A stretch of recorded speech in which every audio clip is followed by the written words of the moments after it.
Madame, Monsieur, bonsoir et merci d'être avec nous. À la une ce soir, la rencontre africaine des droits de l'homme fustige les conditions dans lesquelles Abdou Faye a rendu l'âme dans les locaux du commissariat central de Dakar. La RADDHO demande une contre-expertise à la suite de l'autopsie qui confirme la thèse du suicide. Des ralentisseurs pour lutter contre les accidents. Les jeunes s'engagent à corriger un laxisme à leurs yeux des municipalités, mais l'initiative ne satisfait pas les automobilistes. Et l'Afrique doit assurer elle-même la sécurité au Sahel. Réaction du politologue et spécialiste des relations internationales après l'annonce de la suspension de l'opération Barkhane. Docteur Serigne Bamba Gaye, que vous entendrez dans quelques instants. Bienvenue à tous.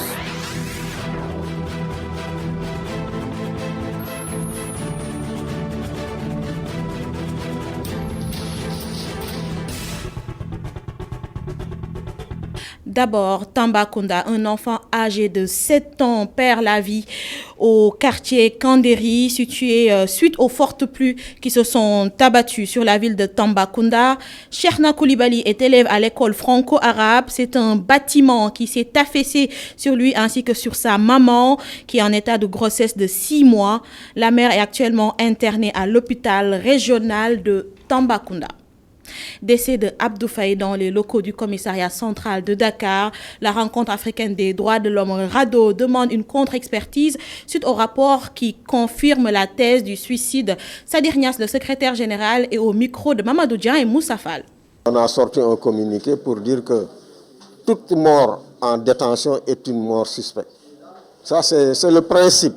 C'est-à-dire quelqu'un qui est gardé en vie, si il décède, on est dans la suspicion. Donc, il faut enquêter. C'est pour ça que nous avons demandé à ce qu'une enquête soit commise, le procureur puisse ordonner une enquête pour situer les responsabilités. Les parents contestent la thèse du suicide.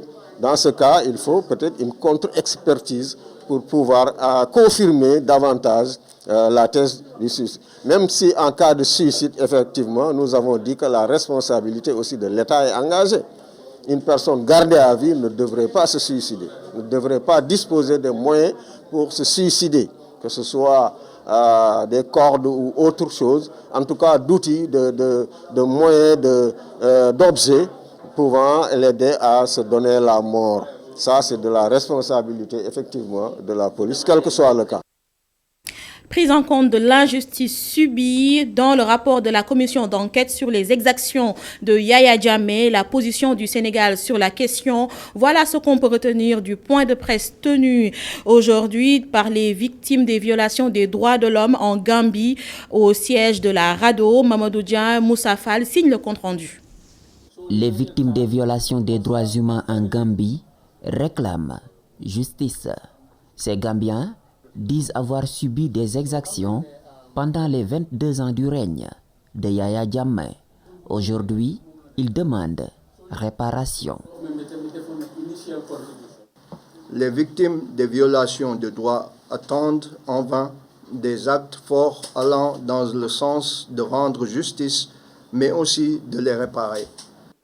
Ces Gambiens, regroupés dans le Centre pour les victimes des violations des droits humains en Gambie, veulent être édifiés sur la position du Sénégal par rapport à cette question. La délégation a souhaité rencontrer les autorités gouvernementales sénégalaises afin de solliciter leur collaboration dans les enquêtes concernant les massacres et charniers. La collaboration du Sénégal dans ce dossier est essentielle au vu de l'expérience et l'expertise de ces acteurs. Mieux, les violations de droits de l'homme commis par le régime de Yaya Jammeh doivent intéresser tous les démocrates et il est important de connaître la position du Sénégal par rapport à la question. Ces victimes souhaitent que l'injustice qu'ils ont subie soit prise en compte dans le rapport de la commission d'enquête sur les exactions de l'ancien homme fort de Banjul. Ils comptent sur le concours des organisations des droits de l'homme afin que justice soit rendue. Et pendant ce temps, le MDD a battu le macadam à la place de l'obélisque. Ce mouvement hostile au régime du président Macky Sall compte exercer la pression sur le pouvoir pour la libération immédiate des 8 membres arrêtés lors des manifestations du mois de mars dernier. Une marche autorisée par l'autorité préfectorale. Cette marche du M2D a été organisée aussi à Diourbel et Ziguinchor pour le 23 juin, date commémorant le soulèvement populaire qui avait empêché Wade de valider le ticket présidentiel à l'Assemblée nationale. Les manifestants comptent réinvestir les rues de Dakar. Le cadre unitaire des travailleurs de la CNO rassure les consommateurs, pas de coupure d'eau. Ces travailleurs ont tenu à apporter des précisions sur les propos de la coalition des syndicats de l'eau. Selon eux, le combat à côté des travailleurs se poursuit. Écoutons Oumar Sy, leur porte-parole au micro de Baba Ndiaye. Nous tenons à rassurer les travailleurs pour dire que nous sommes toujours dans la dynamique de défendre leurs intérêts. Actuellement, on est en conflit au niveau de la direction du travail. On a fait une première séance pour essayer de trouver un terrain d'entente. La direction du travail est en train d'essayer de concilier les positions. On a fait une première séance. Maintenant, la deuxième séance, c'est pour le lundi. Et que vraiment, nous sommes disposés à trouver des solutions. Maintenant, si en face, la direction continue à persister sur son comportement irresponsable, surtout avec un DRH qui passe tout son temps à faire des complots sur le dos des travailleurs, ça, nous n'allons pas l'accepter. Et nous sommes même prêts, si la direction ne consent pas à essayer de trouver des solutions, à déposer un préavis de grève. Que ça soit clair. C'est ça que nous voulions clarifier, par rapport à l'opinion publique, par rapport aux travailleurs, par rapport à toute l'opinion. Il y a eu une séance de négociation où la direction nous a proposé une enveloppe d'avancement annuel qui, pour nous, c'est un montant dérisoire. Un montant dérisoire parce que tout simplement, quand la SDE quittait au moment de la réforme, la SDE nous avait laissé une enveloppe de 515 millions uniquement pour les reclassements. Eux, ils nous proposent une enveloppe de 300 millions, ce qu'on ne peut pas accepter. Et direction Nguéniène, les femmes de cette localité d'Ombour ont égrené un chapelet de doléances devant le ministre Zahra Iyane Thiam, tel que le manque d'électricité et d'eau. Zahra Iyane Thiam, à son tour, promet d'intervenir auprès des services compétents de l'État. C'était à l'occasion de la cérémonie de remise d'une subvention de 30 millions de francs CFA octroyée au groupement des femmes de Nguéniène. Zahra Iyane Thiam, ministre de la microfinance et de l'économie sociale et solidaire au micro de Muntaga Kane. C'est le lieu pour moi de magnifier le travail de ces braves dames qui participent activement au renforcement du tissu économique local, mais avec des contraintes et des difficultés réelles. Ça a été exprimé tantôt. En effet, le faible accès à l'information, le manque de ressources financières, l'absence de débouchés et de services financiers de proximité, le sous-équipement ainsi que le faible niveau de structuration des organisations sont autant de limites au développement de leurs activités. D'autres contraintes ont également été relevées, notamment l'accès à l'électricité, à l'eau et au foncier. Les structures étatiques en charge de ces questions seront saisies afin que des solutions puissent être trouvées. En ce qui concerne mon département, une enveloppe de 30 millions est dégagée au profit de vos organisations. De Nguéniène, nous passons à Diamniadio. La délégation générale à la protection sociale et à la solidarité nationale a lancé un nouveau projet dans le secteur de la protection sociale. Le projet a reçu le concours financier de l'Union européenne et l'appui technique de Expertise France. Stéphane Deveau, chargé du programme protection sociale à la délégation de l'Union européenne, répond à Babacar Seck.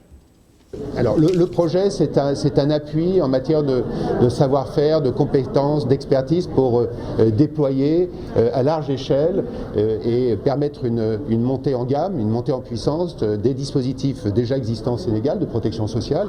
Le Sénégal est un des pays les plus avancés de la région par rapport à son dispositif de protection sociale.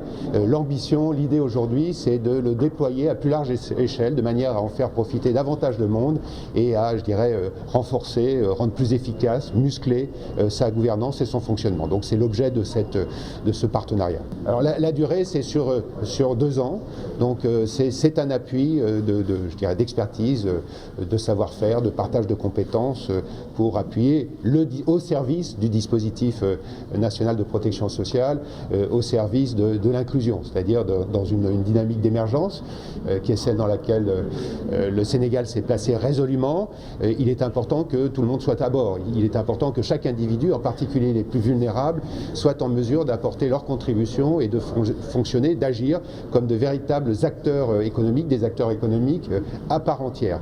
Donc il est très important de déployer ce dispositif pour que l'ensemble des populations, en particulier les plus vulnérables, mais pas seulement, puissent en bénéficier et puissent être, je dirais, dans une situation qui leur permet de mieux encaisser, de mieux répondre, de mieux faire face aux chocs. Et à quelques heures de la tournée économique du chef de l'État dans le Fouta, le ministre des collectivités territoriales s'est rendu à Niandane dans le département de Podor. Omar Gueye a constaté l'état d'avancement des travaux initiés dans le cadre du PACASEN. Momar Alisnian et Mokhtar Seck. Niandane, localité située dans le département de Podor, va bientôt bénéficier d'un stade multifonction et d'une maison des cultures urbaines. Ces 2 infrastructures, en chantier et financées dans le cadre du PACASEN, ont reçu la visite du ministre des collectivités territoriales, venu s'enquérir de l'état d'exécution des travaux. Je voudrais montrer toute ma satisfaction aujourd'hui ici à Niandane, après avoir visité des infrastructures telles que un stade multifonction de dimension même, j'allais dire, départementale, voire même régionale. Mais également les loisirs, c'est cette maison dédiée aux jeunes, les jeunes talents de Niandane qui pourront ici venir se produire devant les populations et rivaliser avec les talents qui sont dans les grandes villes comme Dakar. Et c'est le sens de la territorialisation des politiques publiques. Le maire de Niandane, par ailleurs, directeur général de l'AGETIP, s'est réjoui des efforts de l'État pour désenclaver certaines contrées du Fouta. Niandane fait partie de cette zone enclavée, de cette zone économiquement rentable, mais qui souffre énormément de son enclavement.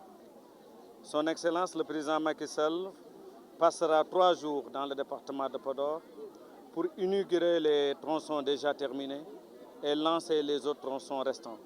Et comme vous le savez, le tronçon Boubé-Niandane-Guia en fait partie et il nous fera l'honneur de s'arrêter à Boubé pour lancer officiellement les travaux de ce tronçon économiquement rentable et socialement vitable. Lors de son passage dans la zone, Omar Gueye en a également profité pour présider la cérémonie officielle du Gamou de Niandane. Et vous le savez sans doute, Emmanuel Macron a annoncé hier la fin de l'opération Barkhane de lutte contre les djihadistes au Sahel, dit-il dans le cadre d'une transformation profonde de la présence française dans la région. Selon ses termes, pour le politologue et spécialiste en relations internationales, l'Afrique doit prendre en main son destin pour sécuriser le Sahel. Dr Serine Bamba Gaye est au micro de Sophia Ba. Le Sahel est un tournant. Parce que devant la détérioration de la situation sécuritaire et les crises politiques et récurrentes dans certains pays de la sous-région, il se trouve que la France a pris la décision de réduire graduellement sa présence militaire au Sahel et in fine de mettre fin à l'opération Barkhane. Cette nouvelle situation, évidemment, aura des répercussions au plan politique et sécuritaire.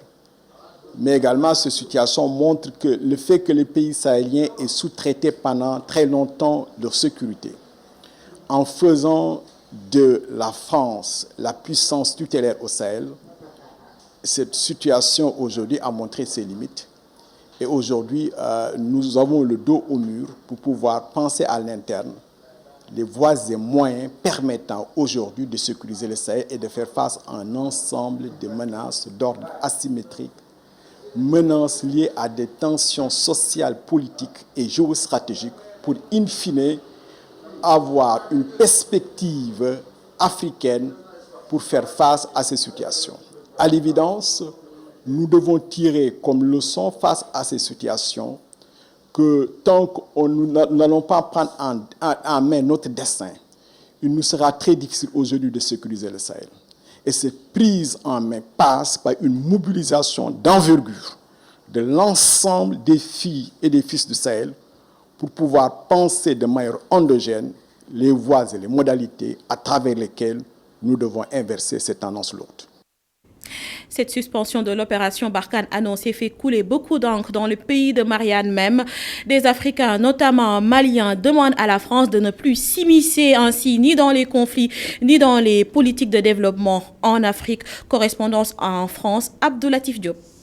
En 2014 par l'armée française pour combattre les groupes djihadistes dans le Sahel, l'opération Barkhane est en train de vivre ces derniers jours. Le président Emmanuel Macron a annoncé la fin de cette importante mission qui avait remplacé il y a 7 ans l'opération Serval. Cette opération militaire va laisser la place à une force internationale dont la composition reste à déterminer selon Emmanuel Macron. L'annonce a été faite ce jeudi par le président français lors d'une conférence de presse à l'Élysée. Les militaires français devraient quitter donc le Mali d'ici fin juin pour une nouvelle transformation profonde de la présence militaire de la France dans le Sahel, selon ses propres termes. Quelques heures après cette annonce, certains Maliens et Africains vivant en France ont réagi à cette décision. Macron essaie de faire de pression sur le gouvernement, le nouveau gouvernement malien. Ce n'est pas eux de décider quel gouvernement que les Maliens veulent. Parce qu'en Afrique, il y a beaucoup de coups d'État, ils ne s'en mêlent pas. Le problème est que les Maliens veulent un autre changement. Ils ne veulent plus que la France dirige tout. Ils veulent des coopérants, des Chinois, des Russes, partout. C'est ça que Macron ne veut pas écouter. La France est en train de rater un tournoi. Pourquoi? Parce qu'aujourd'hui, le peuple malien s'est réveillé. Et je pense que c'est mal parti. Parce que, étant donné que la France a d'énormes intérêts économiques au Mali, s'il n'y avait rien au Mali, à mon avis, la France serait désengagée depuis longtemps. S'il n'arrive pas, ce n'est pas la peine, il va continuer. Parce que depuis il est là maintenant, l'Europe, avant, il est dans un côté de comment ça s'appelle? Il y a un côté, mais maintenant, tous les Mali, maintenant, c'est européen, partout. Le Mali, frappé encore par un récent coup d'État militaire, aurait pris acte de cette décision du président français. Mais le lendemain de la politique militaire et économique du Mali reste incertain dans la mesure où le nouvel homme fort du Mali n'a pas encore décidé de céder le pouvoir aux civils comme l'ont demandé certains occidentaux et organisations comme la France. Abdoulatif Diop, Paris, iRadio. Et justement, le nouvel homme fort du Mali, le nouveau président de transition, le colonel Assimi Goïta, a désigné aujourd'hui les membres d'un nouveau gouvernement dans lequel les militaires obtiennent des postes clés comme la défense, la sécurité et la réconciliation nationale, selon le secrétaire de la présidence, Ali Koulibaly. L'un des meneurs du coup d'État d'août 2020, Sadio Kamara, retrouve le portefeuille de la défense selon le décret présidentiel. Son éviction du gouvernement fin mai par le président de la transition Bandao est considérée comme l'un des éléments déclencheurs du second putsch en 9 mois dans le pays. Ismaël Ouagay, autre meneur du putsch d'où ayant renversé l'ancien président Ibrahim Boubacar Keïta, garde le portefeuille de la réconciliation nationale. La suite du journal.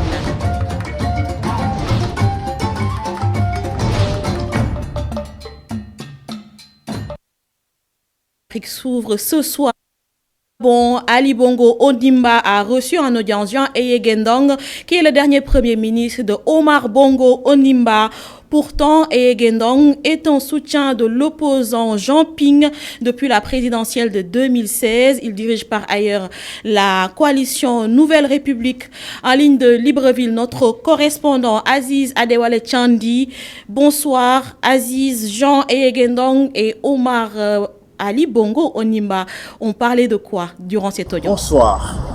L'actualité au Gabon ces derniers jours est dominée par l'audience accordée par le président Ali Bongo Ondimba à l'ancien Premier ministre Jean Eyegendong. Alors, qui est Jean Eyegendong? Il s'agit du dernier Premier ministre de feu le président Omar Bongo Ondimba qui avait démissionné après sa disparition en 2009. Alors pourquoi ça fait autant parler à la fois sur la toile, dans les journaux et dans les gargotes? Eh bien, parce que Jean Eyegendong est un soutien de Jean Ping, qui avait été le candidat unique de l'opposition en 2016 lors de l'élection présidentielle et qui continue de revendiquer la victoire. Jusqu'à présent, Jean Eyegendong avait été cohérent. Il n'a jamais reconnu la légitimité du pouvoir d'Ali Bongo Ondimba. Alors, la question que se posent de nombreux internautes et de nombreuses personnes dans l'opinion est: pourquoi est-il allé le rencontrer?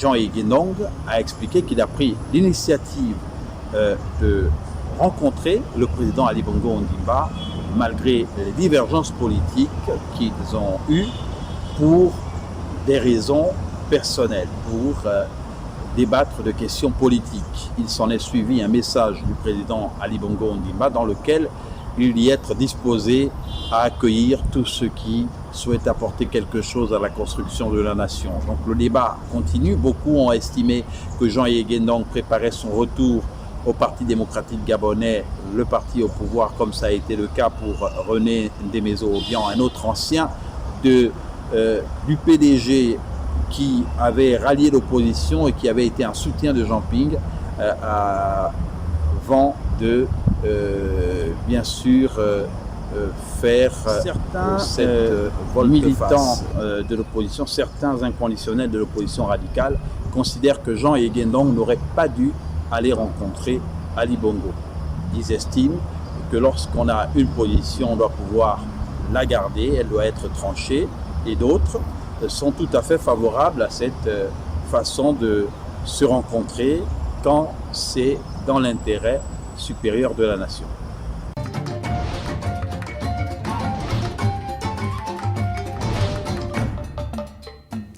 Et vous l'avez sûrement remarqué, dans plusieurs quartiers, des jeunes prennent l'initiative d'aménager des ralentisseurs afin d'éviter des accidents, des infrastructures de fortune qui n'arrangent pas les automobilistes car leurs véhicules en subissent des dommages. Le reportage de Aïssatou Kane.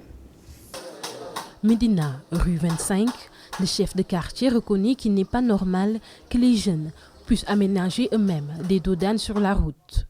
Cependant, la mairie n'ayant pas fait son devoir, ils ont mis en place des cordes pour ralentir la vitesse des automobilistes. Les enfants cotisent pour faire les dodanes. Nous avions fait une demande au niveau de la mairie. N'ayant pas eu de retour, nous avons mis des cordes. Il y a moins d'accidents.